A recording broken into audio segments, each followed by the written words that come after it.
राष्ट्रीय स्वयंसेवक संघाचा दसरा मेळावा आज होतोय। आरएसएसच्या स्थापनेला 100 वर्ष पूर्ण झालीत।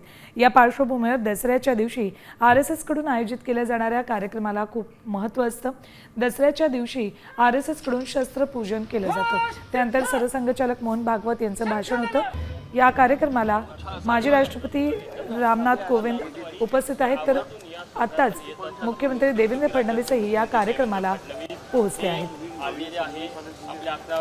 माजी राष्ट्रपती रामनाथ कोविंदही या कार्यक्रमाला उपस्थित आहेत।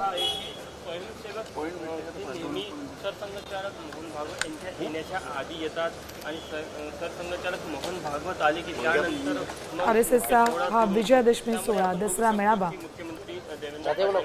या मेळाव्यातून कायम सरसंघचालकांकडून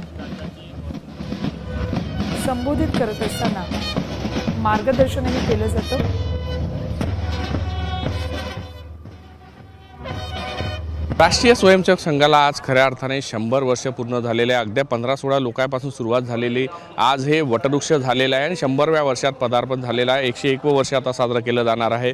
थोड्याच वेळात जो आहे संघाचा महत्त्वाचा कार्यक्रम म्हणजे ज्या दिवशी संघ स्थापन झाला होता तो विजयादशमीचा जो कार्यक्रम असतो तो आता इथे सुरू होणार आहे। सरसंघचालक मोहन भागवत या कार्यक्रमाला असणार आहे। तसेच उपराष्ट्रपती माजी राष्ट्रपती असलेले जे रामनाथ कोविंद जे आहे ते सुद्धा या कार्यक्रमाचे मुख्य अतिथी असणार आहे। 100 वर्षाचा इतिहास पाहता संघाचे अनेक वर्षात अनेक मोठ्या उलाढाली झालेल्या आहे। संघाला अनेक तपस्येतून या सगळ्या पुढे जावं लागलं। आज 100 वर्ष पूर्ण होत आहे। समोर ठेवलेले शस्त्र सुद्धा आपण पाहू शकतो। शस्त्रपूजन सुद्धा जे आहे थोड्या वेळात केलं जाणार आहे।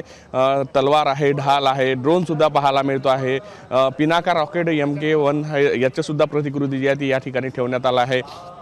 खरं तर आज मोठ्या संख्येने स्वयंसेवक या ठिकाणी सहभागी होत असतात आणि या कार्यक्रमाला सुरुवात झाल्यावर जवळजवळ गणवेशधारी 15,000 स्वयंसेवक जे आहेत ते या परिसरात असणार आहे। 7 ते 8 हजार हे मैदानावर आपल्याला पाहायला मिळते। तर जे वयोवृद्ध आहे ते बाजूला बसल्याचं सुद्धा आपल्याला पाहायला मिळत आहे। त्यामुळे एक विशेष महत्त्व आजच्या दिवसात आहे, कारण 100 वर्ष पूर्ण होत असताना संघाची वाटचाल आहे। संघात अनेकांनी योगदान दिलेलं आहे। सगळं पाहता देशभरातून लोक जे आहे विविध मान्यवर आहे ते सुद्धा आलेले आहे। सौरभ बोलेसह पराग डबडे, साम टीव्ही न्यूज, रेशीमबाग, नागपूर।